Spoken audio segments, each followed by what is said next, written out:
Batman 94. James Tynion the fourth writing with Gilliam March and Raphael Albuquerque on the art. What a catch 22. It's so frustrating opening with some lovely Albuquerque art, right? And then descending yeah into March. Now, without Albuquerque, I don't think the art stuff or the March stuff would stand out as much, right? It's not his worst in this book. No, and I feel like we always kill March, but I feel like, I don't know, maybe I'm just getting, I'm losing my sensitivity to it because we're seeing it more and more. That's how he wins. I understand, but at the same time, it's not as bad as it was when it started, right? But you put it against Albuquerque, and you're like you're doing yourselves a disservice, guys, because there's clearly a difference. Honestly, here. It doesn't meld. The best thing going for March's art is that I still have to read JRJR in action, and by default, March's art feels not as bad. Better, so yeah. It does have, though, despite how overall I would say I'd agree that the March's stuff is better in this issue than it has been in other issues. It does have one particular moment which is one of his worst yet. Okay. Okay, we'll get there, I guess. So this entire issue, while it kind of feels like the start of an arc, it's actually billed as the end of an arc, which makes sense because we're at a Joker War, so I guess this is kind of the it feels like proper serialized Batman storytelling where the arcs kind of build into each other and so on and so on. This issue has a very specific goal and a very specific thing that it wants to do, which I kind of appreciate. I appreciate the focus of it all kind of building up to one kind of final beat at the end, and everything from before that is kind of, narratively, at least from the narration point of view and how Bruce is thinking about things, kind of building to that. We start with him talking about the final person he wanted to learn from in his sort of, his time before he became Batman, before year one. And, I really hope they don't do anything bullshit here, because I was a little bit worried at one point they were going to hit us with some sort of twist that this guy, this Baker that he goes after, was actually going to turn out to be the designer or something stupid like that. No, this is not Sherlock Holmes. Yes, that's clearly the name Baker. Sherlock inspired. Yeah. So, what's the deal with the cities? Am I missing something here? What? In the cities? Yeah. So Bruce says that he used to draw these cities. Was he just drawing the little Gothams? Yeah. Was he just drawing them on scrap paper? Because when he goes to see Baker, Baker has a room covered in them. Unless I read that incorrectly. It looks like it's scrap paper because one of them, he's just there. It's almost like it's just drawn on a napkin while he's sat at the cafe. Okay. On that very first page. So yeah, I guess they are a lot of just scrap paper. Yeah, this is kind of Bruce meeting someone who obviously doesn't learn from, because the whole point of this is that he refuses to train him. But this is someone who, if you're taking each person that you learn from in terms of what part of Batman they contribute to, this is the person who always planned for everything and is the detective, right? This is the one who, because he goes into that room and it's kind of like his Batcave full of all of his evidence, and it's like, but you have evidence from drawings I've done and blah blah blah. But obviously we cut back to reality, and it's Batman crawling on the floor with the blade in his leg. In the room, of course, which we mentioned last time, is the room where, he's like, Father, I shall become a bat. It's that room in the manor. Which feels more intentional by the time we get to the end of this issue. It's actually, it's just very well set up in that sense. And, the art of this page is pretty fine, I think, to be honest. Because this is March, right? Like this is this is this present day is where we shifted to March. This is some of the best stuff March has ever done, to be honest. In my eyes, this page. Yeah, I really dislike his Batman's chin, which does not go against me saying it's the best thing March has ever done. No, that's true. It's just distracting. It is. It reminds me of Court of Owls stuff, and I don't know why. Like, he reminds me of an owl, not a bat. He's got that big, long chin. Sure. I kind of get where you now that you're saying that, I can kind of place the link of the memory, although I couldn't specifically tell you what it was. Me neither. But there is. I mean, I do love some of the details here from a storytelling perspective, not in the art, but in the idea that, much like in year one, Bruce was going to ring the bell so Alfred would come and save him. The bell's on the table. I like that we actually see it in this case, because in year one we never see Alfred actually come. It's kind of like not a mystique, but like an off-panel kind of thing where Right. Bruce just makes the choice, and that's the important part of the story. It's not about Alfred coming to get him. But I do kind of like we see that Lucius runs in with a case, and he tries to patch him up, and he's like, "You have to go to the hospital. You're using too much blood. This is terrible." But everything obviously is going AWOL because Joker's taking all of his money. He's seizing the manor. So just to go back to the bell, I thought it was interesting that he didn't ring the bell, and Lucius just happened to come in anyway, right? Right. Yeah. I think that was really notable for me here in that, you know, he didn't actually make that choice and got saved regardless. Well, I think that's a thematic thing, but I don't think he ever actually has to consider ringing the bell in this case, because why would he even expect Lucius to like be there to answer a bell call? He's not Alfred. He doesn't just hang about in the manor. No, that's fair. It's just the way it's really looking at it. It's intentionally reminding you of it, and then he does nothing, and is saved anyway. So I think it's thematically still that important. Well, wasn't Lucius on the way because he was talking to him? Right. Maybe a last issue, but he's still talking to him in this issue. Right, but I do love the Lucius going, I can't be Alfred and me. Like, if I wasn't so worried dealing with you, I would have been able to catch the Wayne stuff here on the business side. And it kind of made it, for me, made it feel Bruce kind of hopeless, because now this is the first time he's really feeling Alfred's absence that has actually changed how Batman operates. Yeah. He demands to know where. I say demands as if Lucius won't tell him, but he wants to know where Selina is. She's in an ambulance on the way to the hospital, and he wants to talk to her on the phone. And it's kind of a heartfelt thing because they call each other cat and bat, and they mentioned that they've not said that to each other in a while. So obviously, Tyrion paying homage to King's. Yeah, I don't think it's been said in Tynan's stuff at all yet. Yeah. So it had a little bit of impact.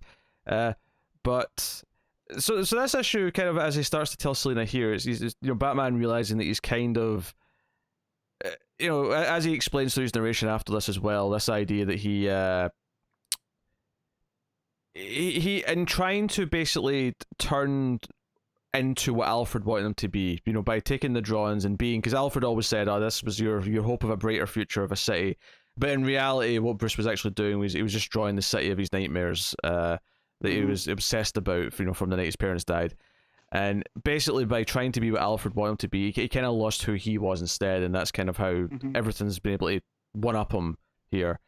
And don't know if I like that sentiment. I kind of do. Well, especially when he ties it back into the when he talks about the Baker, right? This idea that Baker wanted him to fail because he didn't want him to be better than he was, and he talked about he never he didn't quite understand yet what he had to do to be himself and not just be a copy of him, and he kind of ties that into the yes, Father, I shall become a bat, which leads to the big moment at the end. And I do like the sort of dramatic final point that we get at the end, which is obviously he essentially has that moment but instead of asking for his father's guidance, he asks for Alfred's guidance, which I think pulls on some heartstrings. I really like the idea and the beat of it. I hate the actual line. I will become a better bat. That was kind of terrible. Cheesy. It's a bit cheesy. I wouldn't say it's terrible. Like, it fits. It's just the way that it's played it's a little bit overly dramatic. Right? It's such a self-serious issue, intentionally so, and in a good way, right? Dealing with the ramification of everything that's just happened, and then this really cheesy over-the-top line at the end. I thought it was kind of terrible. I disagree. I kind of love the last page, if I'm honest. But it spoke to my sensibilities. It pulled on my heartstrings. Him saying what he once said about his dead father, about Alfred, kind of it because the whole thing with the Waynes is that they've always been kind of this thing that this pair of characters who have died before the story, right? Obviously, we have a lot of flashbacks. We see them die over and over again because the writers can't help themselves. But ultimately, it's always this reverence of, yes, Father, I shall become a bat. So it's one thing for us to often talk about Alfred kind of being his new father, and every time they sort of bring that up, I remember when R.I.P. happened, and there was this this message from Alfred saying that he's, or from Bruce saying, I had two fathers, and there's been all times where we see Alfred say, I just lost my son, and there's been these references throughout these big stories. But ultimately, almost the biggest accolade you could give Alfred is to say that his death is just as important as the Wayne's is to Bruce, right? So and that's what I like. And so that's the whole. When I said I didn't like it, him saying that he was trying to be what Alfred wanted him to be, not what he wanted to be. Yet now he's going to turn around and try to honor Alfred by being better. It feels like a mixed message, right? I don't think it's mixed. I get what it's doing in that sense, because the whole point is that he wasn't supposed to just be a copy of Baker, right? He was supposed to be his own version of whatever Bruce is, and right. The idea being he can't just be whatever Alfred's vision of him is to be. He has to be whatever Bruce is, whatever Batman is on his own. It's that realization, as opposed to, it's not about going against Alfred's wishes. Well, it's not about Alfred, but it also, Tynion goes out of his way to show how important Alfred has been to Bruce, right? By Lucius telling him, you know, I can't be Alfred. He did way too much for you. Yeah. You know, so at the same time, he's trying to make Alfred's, you know, influence mean a whole lot, but now Bruce is trying to get away from it as well. It's just, again, for me, it was a mixed message. It didn't quite land. Well, it's not about making Alfred less important. I mean, his influence is huge. It's kind of like a parent who, like, their kid has to do their own thing. Like, has to, like, sort of, you know, fly the nest. But it doesn't obviously their influence and their raising of the child is still super important. That's kind of what this is doing. It's Alfred is super important. He is like this essential part of who Batman was and is, and this is, so it's not trying to diminish that. It's a separate kind of lesson essentially. I get where Matt's coming from though. Putting both those two lessons into the same story, you know, with pages apart from each other, feels a bit messy. I suppose. So the big thing though, setting up into the new stuff, is that Selina actually goes missing from the hospital, and Batman's, you know, is worried that Joker's got her, and he's told Lucius to be careful. He tells Lucius's daughter to, you know, run home and hide and not open up. And there's some really dark dialogue from Joker and Punchline, just talk, because Joker's like, "Oh, I'm such a good mood, henchman. You can take out an entire hospital floor if you want." And then Punchline jokes that she's getting jealous because of how Joker's talking about Batman. She's like, "Hey, I'll make it up to you. I'll get you a whole district and you can kill everyone inside." And she's like, "Yeah, that'll do. That'll make it up to me." Really dark dialogue, really selling the absolute turmoil that's coming. And, you know, Batman has to go sort of diving out the window to run away. There is a horrible page of Selina waking up. Her face is doing... This is the moment that I thought is one of March's worst in the book yet. Yeah, no, I can get on this. I will say I love this concept though that he introduces here, Tynion, with the Penguin basically giving a place for all the villains to hide out, because whenever Joker's doing one of his big crazy ploys, they want no part of it. They just want to go and hide until the fire's done. Yeah, them talking about being, and I'm using words exactly here, in full lockdown, and it's going to be a long summer. Felt a little on the nose. Oh yeah, maybe that was intentional. I do feel that's him pulling from real life. Yeah, you know, and that's fine. So who are the two fire guys? Because one of them's Firefly, right? Is the other one Killer Moth? I assume so. Okay. Yeah, and then next to the one up on the top, that's Tiger Shark, right? Yep. Yeah. Okay. Who I got really I've not excited to seen see Tiger in Shark. years. It's been a while. No, that was from the Black. Was it the Black? Help me out, Pete. Snyder's first run on Batman. Oh, yeah, the black. I can't remember if it's glove or hand. It's a glove. It's Black Glove. Yeah. Okay, because Black Hand was a Morrison thing. I was just trying to remember the two arcs, because there was two arcs before. It was Batman and Son, then Batman the Black Glove. That was the two arcs before RIP. Right. Yeah. So he showed up the last few times. He was in. He was in an issue of Nightwing, wasn't he? He was, and he showed up in like an issue of like the Court of Owls stuff. I think. So just fun to see him, and we know that Tynion comes from Snyder's school of, you know, he was one of Snyder's kind of guys. He helped Shepherd, so to see that character pop up, I thought it was a whole lot of fun. And then when Penguin says that the doctor worked on Cow, is he talking about Pig? For her sake, I hope not. Because if that's the case, Selina needs to watch out, because he is not the best doctor. There is some camaraderie here that I kind of like, of Penguin looking out for her a little bit, even though he admits that she's not been on their side of the fence for a while. obviously Selena wants to go help Bruce, and he's like, no, we're locked in here. I do think obviously the lockdown thing is a direct reference to the real world. I do think that it's going to be a long bloody summer. It's kind of almost just like a tease of like, yeah, Joker War's a summer event, and admittedly it's starting a little bit later than they intended, but it feels like it's like a hey, gear up, we're about to go into the main event of the year for the Batman comics. And so no, I also kind of like how this almost, I mean, obviously Joker doesn't necessarily need to be sold on us anymore. We know his reputation. Joker's a big deal. He's the biggest villain in comics, but I do kind of love the idea that the other villains are like, you know what, we just get out of the way. We don't want to be involved. We're all going to hide until it's over, until Batman's done his thing. And then obviously the dark little touch of him taking bets on which district's going to like die first and stuff like that. But yeah, and then it's the final part with Bruce saying, "Yes, Alfred, I shall become a better bat." I agree the better bat part of it's a little bit clunky, but I kind of like the callback to year one, because at the start of the issue I was kind of rolling my eyes. I was like, okay, we're referencing year one. How many writers love to reference year one as when they're doing a Batman story? But because it was building up to this, I kind of forgive it in retrospect, because the whole point is kind of like giving Alfred this kind of value. Because again, I see this as them giving value to Alfred, not from saying we have to go away from what Alfred wanted. So that works for me. Obviously, the art is varying shades of good to all right to terrible. Yeah. So quite the, you almost get whiplash at some points. So, yeah, you really do. Just the turn of a page can be so drastic. Well, what got me though is that there was whiplash between March's own pages. It's one thing to expect it from going from a good artist to March, but March was bouncing around so much on his own. I just don't trust him to draw the female form when there's less clothes involved. I don't trust him to draw it when they're completely covered head to toe. yeah, but we seem like the worst of it was his Selena in her skivvies, right?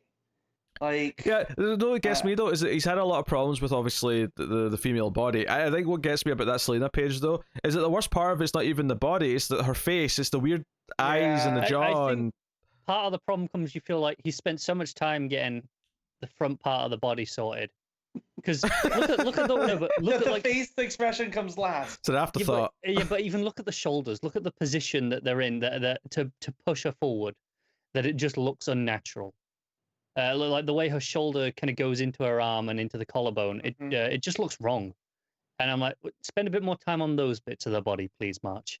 Yeah, it's you know what's so funny is that King obviously his writing got a little bit less consistent as the run went on with him, but he pretty much always had great artists. I think barring like there was one like Romita Junior arc, I think, but other than that, it was like great artists like through and through, back to front. And I feel like Janin, Lee Weeks, I'm actually really liking what Tynan's doing overall with the run. It feels like a solid Batman run, but like we've just been burdened with this Gillen March art for so much of it. Yeah, and like, I'm trying not to sound shitty, but if you follow Tynan on social media, he's very excited to work with March, and I just feel like I'm missing something. Is he though, or is he just contractually obligated to say that? Well, I don't know. I don't think it's for contractual obligation. I think it's professional courtesy. You don't badmouth people you work with in public. No, but there's a way that, I don't know, I guess maybe Tynan's just that guy. Maybe he's just that nice, that he's putting them over a whole lot. Yeah, I mean, do you think he requested March, or was just DC like, this is who we've got for you? I feel like if you're writing Batman, I feel like you can make a little bit of decisions. And if you want, over in action, I do feel like you're like, okay, Bendis, if you're getting both Superman books, you got to take JR. No, I don't think so. Bendis and JR, they have a history, don't they? Maybe. I can't tell you what they've worked on together before. Just admit that Bendis made a bad call. If it was his choice, I don't know if it was his choice. I mean, I think JR's quick and reliable at getting things done in time, which clearly when it comes to comic book art isn't necessarily the thing that makes for good art. If an artist can actually hit monthly deadlines and JR did Avengers and AVX with Bendis. How many issues though? I don't know. This article it's just talks about it was just talking about them re-teaming and having a relationship in the past. I'll say that JRJR probably like is great on the convention circuit doing quick little sketches. Like he probably has that down. Like not so much the panels of art, but yeah, I'm trying to be more positive. It's 2020.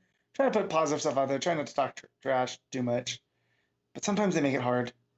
I love that's just like two books that have spiraled into a tangent about a greater problem. Anyway, all right. So Batman 94 then.